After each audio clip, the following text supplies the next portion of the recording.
नमस्कार, हमारा नाम है समरीन और आपने देखना शुरू कर दिया है लाइव सिटीज।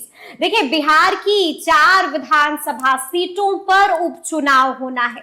बड़ा सवाल यही बना हुआ है कि आखिर इस उपचुनाव में जनता किसका चुनाव करेगी। बड़ा सवाल यही बना हुआ है कि आखिर कौन किसको पटकनी देगा और कौन किस पर भारी पड़ेगा, ये भी जनाब बड़ा सवाल बना हुआ है। तो आज इस वीडियो में हम बात करेंगे इमामगंज विधानसभा सीट की और आपको बताएंगे कि आखिर इमामगंज का मूड क्या कहता है। तो आज एक बार फिर से इस मुद्दे पर हम सीधी बातचीत करेंगे। आप देख पा रहे होंगे कि इस मुद्दे पर सीधी बातचीत करने के लिए हमारे साथ न्यूज रूम में 2 सीनियर जर्नलिस्ट मौजूद हैं। फ्रेम के एक तरफ आपको दिखाई दे रहे होंगे सीनियर जर्नलिस्ट ज्ञानेश्वर जी और फ्रेम के दूसरे तरफ आपको नजर आ रहे होंगे सीनियर जर्नलिस्ट रवि उपाध्याय जी। तो आइए फिर इस चर्चा की शुरुआत करते हैं। पहला सवाल हम ज्ञानेश्वर जी से लेंगे। हम आपसे जानना चाहेंगे कि आखिर इमामगंज से क्या कुछ खबर निकल के आ रही है। देखिए समरीन, पहले इस बात को समझिए कि आज एनडीए की मीटिंग हुई। बिल्कुल। और एनडीए ने यह फैसला किया कि हम सब एक हैं, अलग अलग नहीं है। बीजेपी अलग नहीं, जेडीयू अलग नहीं, हम अलग नहीं, आरएलएम अलग नहीं, लोजपा अलग नहीं। बिल्कुल जी। और आप चर्चा करना चाहती हैं इमामगंज की। कुछ तो कारण रहा होगा जिसके कारण इस विधानसभा क्षेत्र का नाम इमामगंज पड़ा। ठीक है, यह दूसरी बात है कि यह सुरक्षित क्षेत्र है। तो आज एनडीए की बैठक में नीतीश कुमार ने हिंदू स्वाभिमान यात्रा निकालने वाले गिरिराज सिंह को इशारे में कहा, नो हिंदू नो मुस्लिम। नीतीश कुमार के रहते हुए नो हिंदू नो मुस्लिम। हाँ, तो एक स्ट्रॉन्ग मैसेज नीतीश कुमार ने दिया कि नीतीश कुमार जब तक हैं तब तक बिहार में हिंदू मुस्लिम की राजनीति नहीं चल सकती है। अब आइए इमामगंज में देखिए, 3 उम्मीदवार हैं। दीपा मांझी हम की एनडीए की उम्मीदवार जी जी, और ये वीआईपी मांझी है, वीआईपी बहू है। वीआईपी बहू है। आगे हम बताएंगे कैसे। देखिए, विकासशील इंसान पार्टी मत समझ लीजिएगा। जी जी जी, वेरी इंपॉर्टेंट पर्सन, ठीक है ना। तो ये वीआईपी मांझी है, वीआईपी बहू है। और फिर है रोशन मांझी एलियस राजेश मांझी। और तीसरे है जितेंद्र पासवान। रोशन मांझी आरजेडी से और जितेंद्र पासवान जनसुराज से। तो देखिए, 4 विधानसभा क्षेत्रों में उपचुनाव हो रहे हैं। एक हवा चल रही है, गति कितनी है मुझे नहीं पता, क्योंकि यह तो 13 तारीख को मालूम होगा जब लोग वोट डालेंगे और फिर नतीजे 23 तारीख को आएंगे कि क्या परिवारवाद बिहार की जनता को फिर से मंजूर है या फिर जनता जवाब दे रही है। तो इस बात को समझना होगा। चारों विधानसभा क्षेत्रों में यह बयार है, कहीं अधिक कहीं कमजोर। ठीक है। अब देखिए, इमामगंज में हमने कहा दीपा मांझी वीआईपी मांझी, वीआईपी बहू। देखिए, जीतन राम मांझी ने जब मुख्यमंत्री पद से हटे तो उन्होंने हिंदुस्तानी अवाम मोर्चा बनाया, हम पार्टी, अवाम की पार्टी। लेकिन एक उपचुनाव में उन्हें कोई कार्यकर्ता नहीं मिला, कोई कार्यकर्ता नहीं मिला। बिल्कुल जी। देखिए, याद कीजिए कि 2015 में भी जीतन राम मांझी चुनाव जीते इमामगंज विधानसभा क्षेत्र से। 2020 में भी जीते, 2024 में सांसद बने और फिर केंद्र में मंत्री हैं। जिसके बाद सीट खाली। हाँ, जिसके बाद सीट खाली हुई। तो जीतन राम मांझी का प्रचार करने वाला कोई कार्यकर्ता तो होगा, कोई वहां विधायक प्रतिनिधि तो होगा, कोई उनके काम को देखता तो होगा, कोई हम पार्टी का झंडा तो उठाता होगा। तो कोई मांझी पसंद नहीं आया। बिल्कुल जी। वह कह रहे हैं कि स्वयं कहते हैं कि भाई मेरे मुख्यमंत्री बनने से पहले से तो इसका आशय यह है कि दूसरा कोई मांझी चुनाव लड़ने लायक इमामगंज में नहीं था। मांझी बाहुल्य है। ठीक है ना। जी जी। इसलिए दीपा मांझी ही। हाँ। ठीक है ना, यानी कि कोई मांझी काबिल नहीं था। ठीक है ना। ठीक है, इसलिए दीपा मांझी ही। ठीक है। स्वयं केंद्र सरकार में मंत्री, पुत्र बिहार सरकार में मंत्री, और फिर दीपा मांझी। तो देखिए, हाँ, तो वहां मांझी बाहुल्य इलाका है। और एक बात और समझिएगा, समधन भी राजनीति में है। समधन भी राजनीति में जी, है। बिल्कुल, बिल्कुल। एक बात और समझिएगा इमामगंज के बारे में, इमामगंज में मांझी है, लेकिन ऐसा नहीं है। उदय नारायण चौधरी भी यहां चुनाव जीते हैं 2015 में जेडीयू के कैंडिडेट के तौर पर। जी। उदय नारायण चौधरी जाति से पासी, तो केवल मांझी जीतते रहे यह बात नहीं है। नहीं है। लेकिन इमामगंज में एक और समझिए, वहां नक्सलियों की बहुत मजबूत पकड़ है। बहुत लोग कहेंगे कि उखड़ गए हैं, ठीक है, और नक्सली ही वहां अंतिम फैसला करते हैं। किस किस पक्ष से पैसा ले लेंगे, सभी पक्षों को पैसा देना होता है। लेकिन चुनाव के 24 घंटे पहले ये नक्सली तय करते हैं कि कहां बहिष्कार होगा और कहां बहिष्कार नहीं होगा, या बहिष्कार नहीं हुआ तो मतदान किसके पक्ष में होगा। क्योंकि जहां नक्सलियों का प्रभाव है, वहां उनका प्रभाव किसी भी राजनेता से अधिक प्रभाव है। ठीक है ना? बिल्कुल। इस बात को आपको समझना होगा। और देखिए वहां जो लड़ाई चल रही है, रवि उपाध्याय सर बेहतर बताएंगे, जो लड़ाई चल रही है, मैंने क्यों वीआईपी मांझी कहा कि जीतन राम मांझी को बहू ही मिली। बिल्कुल। जीतन राम मांझी स्वयं वीआईपी है। वीआईपी है। हाँ, वीआईपी है। केंद्र में मंत्री हैं इसलिए। नहीं, केंद्र में मंत्री है, बिहार में मुख्यमंत्री रहे। जी जी बिल्कुल। और जब आप बड़े हो जाते हैं ना, तो देखिए क्षेत्र की देखरेख करने वाला कोई दूसरा होता है। दूसरा होता है जी। लेकिन हर व्यक्ति किशोरी लाल शर्मा नहीं होता है। अमेठी की बात कर रहा हूं। किशोरी लाल शर्मा नहीं होता है जो स्मृति ईरानी को चुनाव हरा देता है, राहुल गांधी की हार का बदला ले लेता है। बिल्कुल। तो देखिए आज मैं बात कर रहा था इमामगंज में, लोगों को जितनी पीड़ा जीतन राम मांझी से नहीं है, उनके बदले काम देखने वाले लोगों से अधिक तकलीफ है। वे भी वीआईपी बन गए थे। वो भी वीआईपी बन गए। हाँ, साथ रह जी जी जी। देखिए क्षेत्र के लोग, इमामगंज पिछड़ा हुआ क्षेत्र है। लोग क्या मानते हैं, लोग क्या सोचते हैं, लोग क्या चाहते हैं अपने नेता से। मेरा कॉल उठ जाए, बिल्कुल, कोई बीमार है तो इलाज हो जाए, कहीं कोई समस्या है तो फरियाद सुन ली जाए। लेकिन जीतन राम मांझी तो छोड़ ही दीजिए। देखिए उनके साथ रहने वाले कोई अधिकारी प्राधिकारी, जो भी कह लीजिए, पीएस, को सत्येंद्र पन्ना थे। अच्छा। उनका भी फोन नहीं उठता था। यह इमामगंज की जनता कह रही है। इमामगंज की जनता कह रही है, यानी कि नाराजगी है। हाँ, और इमामगंज की जनता जीतन राम मांझी को याद करा रही है कि आप मखदूमपुर में हार गए थे, इज्जत हमने ही बचाई थी, हमने ही बचाई थी। तो फिर आपने तो एक पल वीआईपी बहू को दे दिया, किसी दूसरे को समझा ही नहीं। तो वहां भी परिवार की बात चल रही है। मैं ये नहीं कह रहा जी। देखिए मैं आगे से विस्तार से बताऊंगा, रवि सर पहले बता देंगे बिल्कुल कि त्रिकोणीय लड़ाई है, ठीक है ना। लेकिन यह कह देना कि किसी की जीत किसी की हार, देखिए वहां डांगी, और डांगी ने लोकसभा चुनाव में, देखिए याद रखिए इमामगंज औरंगाबाद लोकसभा क्षेत्र का हिस्सा है जी।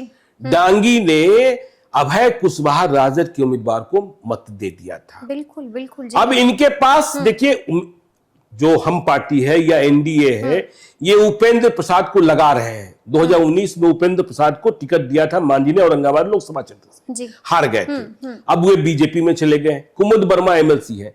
लेकिन समझाना, जब आप अपने लोगों की उपेक्षा करने लगे, लोगों की फरियाद नहीं सुनने लगे, आप छोड़िए आपके लोग भी नहीं सुनने लगेंगे, तो फिर जनता की तकलीफ जो है, और इसके बाद तो इसलिए लड़ाई है। बाकी रवि सर बताएंगे कि लड़ाई है तो रवि जी जी एक मिनट हम रोकें। जी ज्ञानेश्वर जी जितनी बात कर रहे हैं, वीआईपी कर रहे हैं, हम वीआईपी से भी कुछ और कर रहे हैं। अच्छा, आप क्या कह रहे हैं? हम उनको वीवीआईपी कर रहे हैं। वीवीआईपी अच्छा, कर रहे हैं। यानी कि आप कह रहे हैं कि वेरी वेरी इंपॉर्टेंट पर्सन। उसके पीछे हम बताते हैं। देखिए वीवीआईपी है वो जी, क्योंकि देखिए, और मांझी जी, जीतन राम मांझी, ठीक है, पूर्व मुख्यमंत्री हैं, नरेंद्र मोदी कैबिनेट में मिनिस्टर भी हैं, लेकिन उनका जो देहात में कहावत है कि दाल गिरेगा तो घी में, इसी कंसेप्ट पर वो चलते भी हैं। और यह प्रमाणित भी होता हुआ दिखाई पड़ रहा है कि अब तक जो भी दाल में घी गिरने की बात हम कहते हैं, वो कि परिवार को ही बढ़ाना है।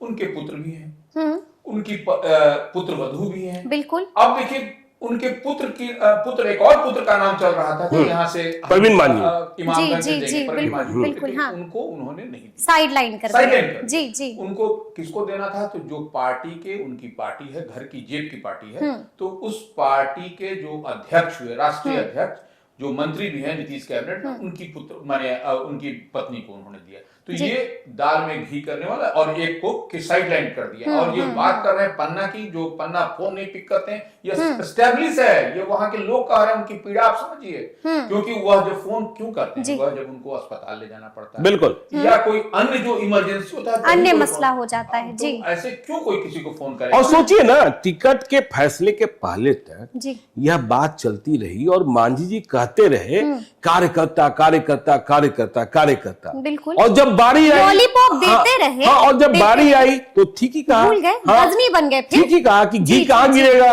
हाँ, दाल में ही गिरेगा, दाल अपने में ही घर के दाल में गिरेगा। बिल्कुल, हाँ? बिल्कुल, परिवार बिल्कुल, जी। बात पर ज्ञानेश्वर जी हमेशा हाँ। उनका बड़ा जी आता था, विस्फोटक बयान आता था। जी, लालू यादव को और आरजेडी को घेरते थे। हाँ। लेकिन मीसा भारती पिछले दिनों ने कहा भी था कि जब कि वो उनकी बहू नहीं है ना, ये उनकी बहू नहीं बड़ा है ना, कटाक्ष कर बड़ा दिया कटाक्ष था। किया जी, उन्होंने। बिल्कुल, जब उनसे बिल्कुल। पत्रकारों ने पूछा तो मीसा भारती से कि वो दीपा मांझी, तो उस पर उन्होंने कहा कि हो सकता है उनकी वो पुत्रवधू न हो। जी। तो ये एक बड़ी बात है। और इस बात को देखिए, आप वहां पर जो ज्ञानेश्वर जी कह रहे हैं, वहां पर दांगी और कुशवाहा वो डिसाइडिंग वोटर्स होते हैं वहां। जी, तो ये दांगी और कुशवाहा के, देखिए अब जैसे वो इमाम, ऐसे तो वो गया जिले में पड़ता है, लेकिन लोकसभा उसका जो है सो औरंगाबाद होगा।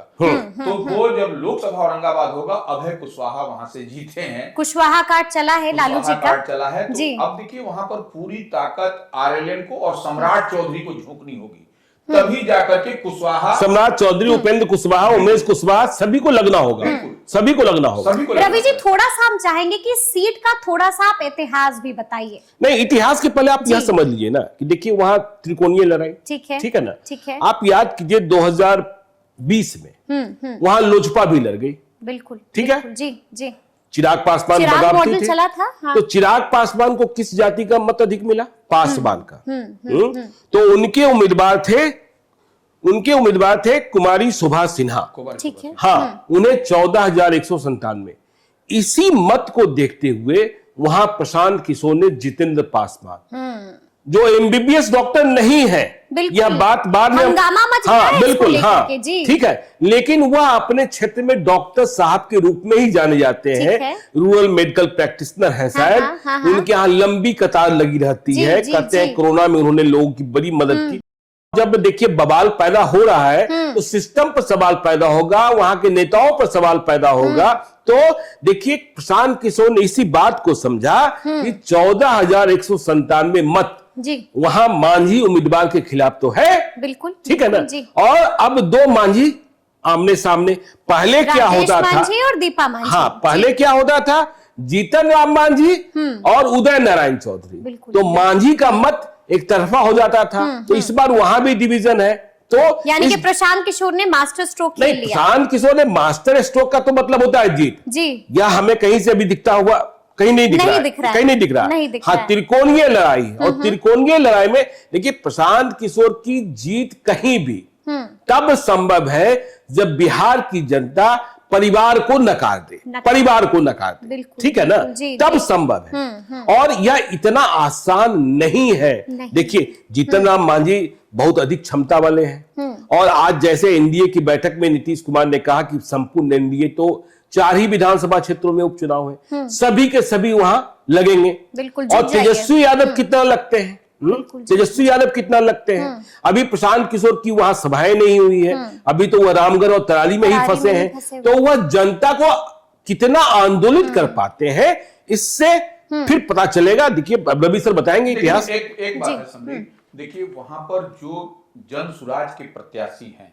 यानी कि डॉक्टर जितेंद्र पासवान। जितेंद्र पासवान कहिए। जी, जी। जितेंद्र पासवान जी, वो बच्चों के डॉक्टर हैं। ठीक है, बच्चों का डॉक्टर का मतलब होता है कि आप बोल नहीं पाते हैं। ठीक है। बच्चा तो ही बच्चा हाँ, तो बोल नहीं हाँ, पाता, हाँ, बिल्कुल, आपको बिल्कुल। अपने देख करके उसको नब्ज से ही आप उसको दवाई देते हैं। तो आप समझिए कि ग्रामीण परिवेश में वहां पर डॉक्टरों की क्या किल्लत है, उस चीज को आप समझिए, उस संवेदना को समझिए। और उस संवेदना को समझिए तो वैसे लोग जो डाउन टू अर्थ, वैसे लोग उनके उनके पास जाते हैं, क्योंकि जो सक्षम लोग हैं वो तो कहीं से कहीं चले जाएंगे। अब मान लीजिए जीतन मांझी की पत्नी है या जीतन मांझी है, उनको परिवार के अगर कोई बच्चा बीमार कराना है तो उसके लिए तो सब सुविधा है, लेकिन अंतिम पायदान पर बैठे बच्ची को वो डॉक्टर जो है सो जितेंद्र पासवान देखते हैं। डॉक्टर मत भी कहिए, लेकिन उनको नब्ज टटोलने की तो पहचान। लोग कहते हैं रोज 150 लोग देखते हैं। और यही देखिए, आपको एक छोटा सा छेपक बता देते हैं। जिस पटना में हम लोग बैठे हैं, पहले तो पटना ही होता था लोकसभा क्षेत्र, बिल्कुल जी। तो डॉक्टर सीपी ठाकुर चुनाव लड़ने को आए, और तब देखिए पटना में रामावतार शास्त्री चुनाव जीतते थे, शैलेंद्र श्रीवास्तव से लड़ाई होती थी। हाँ ठीक है, और कांग्रेस से आगे डॉक्टर सीपी ठाकुर, गैर राजनीतिज्ञ आदमी। तो लोगों ने कहा डॉक्टर साहब क्या कर लेंगे, लेकिन डॉक्टर सीपी ठाकुर इतने बड़े डॉक्टर थे, इतने बड़े डॉक्टर थे, और उन्होंने चुनाव प्रचार भी वैसे ही शुरू किया। देखिए कालाजार जो बीमारी थी, हाँ जी, जी, उसका तो उन्मूलन कैसे होगा, वो तो डॉक्टर सीपी ठाकुर की देन है। डॉक्टर सीपी ठाकुर की। तो जब डॉक्टर सीपी ठाकुर ने अपने चुनाव अभियान की शुरुआत की, वह जाने लगे गांव में, तो वह आला लगाए रखते थे। अच्छा, हाँ, आला लगाए रखते थे। हाँ, आला लगाए रखते थे। लोग वोट देंगे नहीं देंगे इसके पहले वह पहले कहते थे डॉक्टर साहब देख लेती नेकरा। तो देखिए डॉक्टर के प्रति एक सम्मान बढ़ा होता है, समझे, अतिरिक्त सम्मान होता है। अब जितेंद्र पासवान ग्रामीण चिकित्सक के रूप में ही अपना सम्मान बढ़ाए हुए हैं, इसलिए देखिए वे एमबीबीएस हैं कि नहीं है, इस पर वहां के लोकल लीडर बहुत हल्ला नहीं बोल रहे हैं। क्योंकि देखिए यदि हल्ला बोलेंगे तो उनके जो मरीज हैं वो सिर्फ पासवान नहीं होंगे, बिल्कुल उनके मरीज मांझी भी होंगे, डांगी भी होंगे, कुशवाहा भी होंगे। वो नाराज हो जाएंगे कि अरे ये डॉक्टर तो हमारे बच्चा के ठीक किया था, इसके खिलाफ ये ऐसे बोलने लगा। तो इसलिए ये सब चीजें भी काम करती है।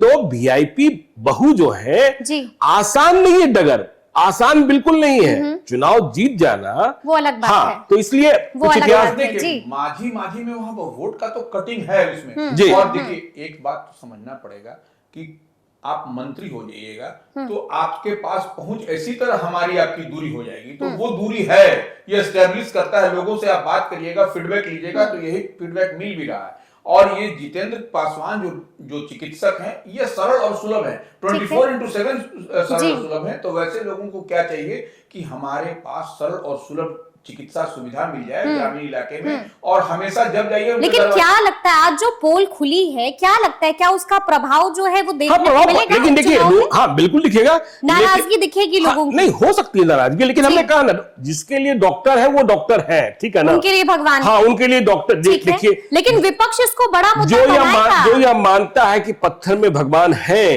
तो वो मानेगा। हाँ मानेगा। और देखिए आरजेडी के उम्मीदवार को हल्के में क्यों ले रहे हैं भाई? राजेश मांझी, रोशन मांझी, देखिए पुराने लड़ाके हैं, 2010 में भी उम्मीदवार थे। 2010 में इन्होंने चुनाव लड़ा था आरजेडी के टिकट पर ही, 42,915 मत लाए थे, और वहीं के हैं। देखिए बाकी लोग तो यहाँ के हैं, वहां के हैं। हाँ, रोशन मांझी का लोकल कनेक्शन है, ठीक है, जितेंद्र पासवान का भी लोकल कनेक्शन है। तो यह आसान नहीं है। और दीपा मांझी है वीआईपी बहू। हाँ वीआईपी बहू, बिल्कुल।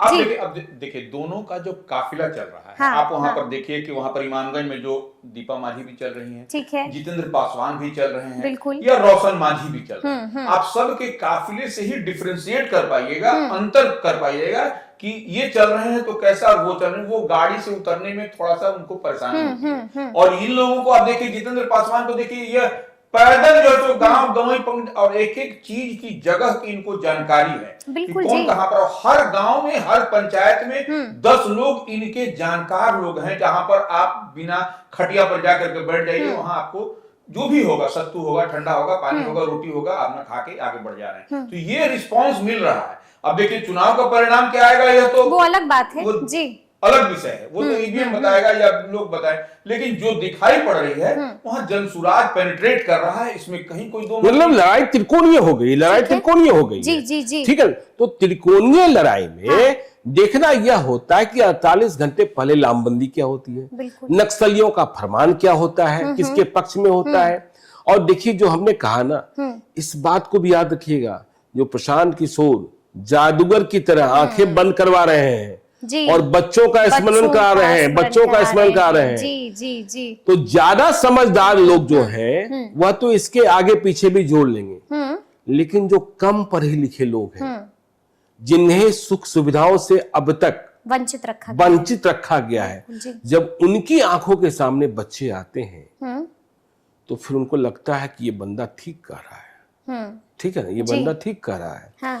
तो लड़ाई वहां भी फंस गई है। हाँ। लड़ाई वहां भी फंस गई है, लड़ाई वहां पर भी फंस और गई है। नीतीश कुमार को, चिराग पासवान को, जीतन राम मांझी को, उपेंद्र कुशवाहा को, सम्राट चौधरी को, दिलीप जायसवाल को, सबको मेहनत करनी होगी, सबको मेहनत करनी होगी। वहां आसान नहीं है कि आप बिल्कुल उम्मीदवार बना दिए और चुनाव जीत गए। बिल्कुल इस बार आसान नहीं होने जा रहा है। लेकिन एक सवाल ज्ञानेश्वर जी मेरा आपसे ये भी है कि आपको याद होगा कि कुछ वक्त पहले मुकेश सहनी भी जनता के बीच गए थे, हाथ में गंगा जल लिए हुए, और लोगों को शपथ भी दिला रहे थे और कह रहे थे कि इसकी कसम खाइए और बताइए कि इस बार के चुनाव में आप दम दिखा देंगे। लेकिन हमने देखा कि वहां पर फुस हो गए थे मुकेश सहनी। एक बार फिर से प्रशांत किशोर भी आए हैं, जनता के बीच जा रहे हैं और साफ साफ कह रहे हैं कि आंख बंद कीजिए और अपने बच्चों की शक्ल को याद कीजिए। क्या लगता है मुकेश सहनी फुस हो गई? ये मत कहिए, ये मत। हमने तो देख लिया लोकसभा चुनाव में। देखिए मुकेश सहनी किसको गंगा जल की कसम दिला रहे थे? लोगों को, अपनी जाति के लोगों को,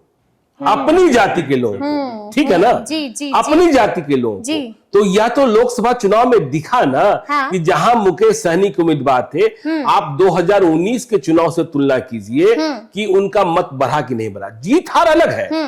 देखिए पार्टी की जब बात कीजिएगा तो वोट कितना आया, जी ठीक है ना।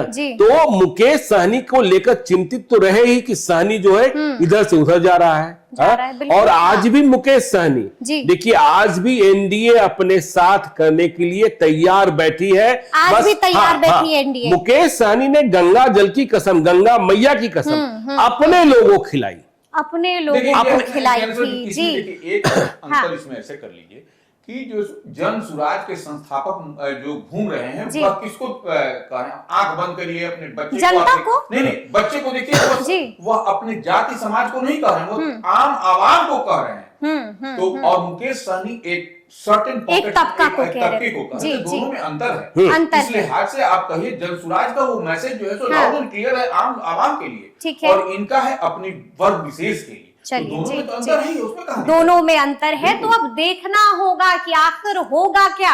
देखिए 23 तारीख को नतीजे आ जाएंगे, सबकी निगाहें टिकी हुई हैं कि आखिर इस बार क्या कुछ होने जा रहा है। लेकिन इसके लिए तैयार रहिए कि इमामगंज पर अभी हमें और आपको वीडियो करना होगा। चलिए तो हम इसी तरह से आपको अपडेट करते रहेंगे। तो फिर ये पूरी बातचीत आपको कैसी लगी है कमेंट करके हमें जरूर बताइएगा। तो ऐसे तमाम अपडेट्स के लिए ऐसे ही हमारे साथ बने रहिएगा और देखते रहिएगा लाइव सिटीज। बहुत शुक्रिया।